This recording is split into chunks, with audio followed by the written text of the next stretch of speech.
Salut tout le monde, j'espère que vous allez bien et bienvenue dans cette nouvelle vidéo. La vidéo d'aujourd'hui concerne le mariage mixte, notamment les étapes importantes à suivre. Je vous rappelle d'abord que le mariage mixte est une union de deux personnes issues de deux nationalités différentes. Afin de le bien réussir, voici les grandes étapes qu'il faut absolument suivre. N'oubliez pas de consulter la page de votre consulat pour toute mise à jour des règles ou des procédures. Voici donc les grandes étapes de votre démarche. Étape 1. Prise de rendez-vous pour le CCM. Alors là, la toute première chose à faire, c'est de prendre un rendez-vous auprès du consulat de votre région.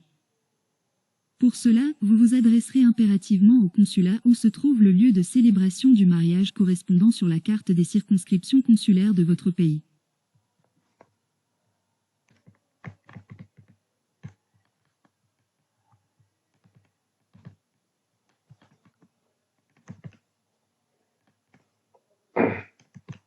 Étape 2.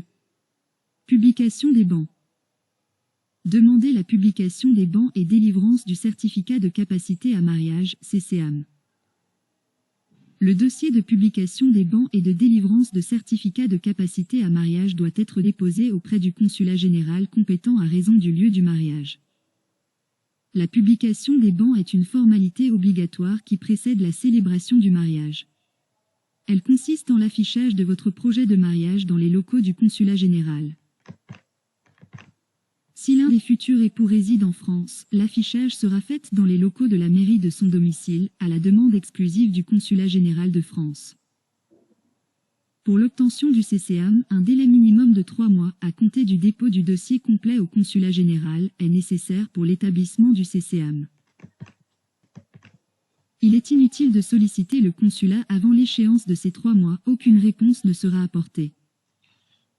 Notez bien que tout dossier incomplet, document manquant, photocopie au lieu des originaux demandés, fiche de renseignements incomplète, illisible ou pas signée, devra faire l'objet d'une nouvelle demande de rendez-vous. Les rendez-vous doivent être pris par la seule partie française, un rendez-vous pour un couple. Étape 3. Audition des conjoints. L'instruction du dossier de mariage peut amener le service de l'état civil à demander aux conjoints de se présenter, ensemble ou séparément, pour une audition, selon l'article 63 du Code civil. Cette audition sera conduite soit par l'agent consulaire ayant reçu délégation, ou si l'un des conjoints ne réside pas dans la circonscription consulaire du lieu du mariage, par l'officier de l'état civil communal ou consulaire compétent.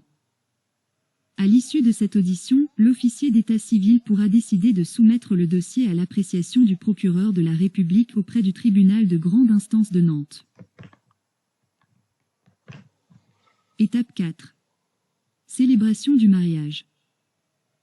Au terme des 10 jours d'affichage prévus par la loi, d'une part, et de la délivrance du CCM par le consulat général, d'autre part, le mariage pourra être célébré, qui conformément à l'article 6 de la Convention du 10 août 1981, les autorités locales vous demanderont de produire le CCM. Étape 5. Formalité après la célébration du mariage.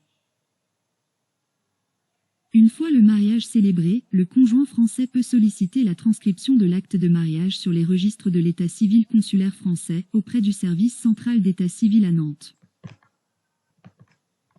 À noter que la transcription est une formalité indispensable dans le cadre de la demande de visa du conjoint étranger. En effet, une copie originale de votre acte de mariage transcrit devra impérativement figurer au nombre des documents requis par le service des visas. Après toutes ces étapes, vous pouvez enfin demander votre visa de conjoint français. Alors bon courage. Alors ça, c'est la procédure d'une façon générale. Mais n'hésitez pas à vous abonner à notre chaîne, pour poser vos propres questions en commentaire et je vous répondrai dans les meilleurs délais. Pour les autres sujets, vous pouvez consulter notre site mesdroits.com, droit sans S. Merci et à la prochaine. J'attends donc vos questions en commentaire. Bon courage et au revoir.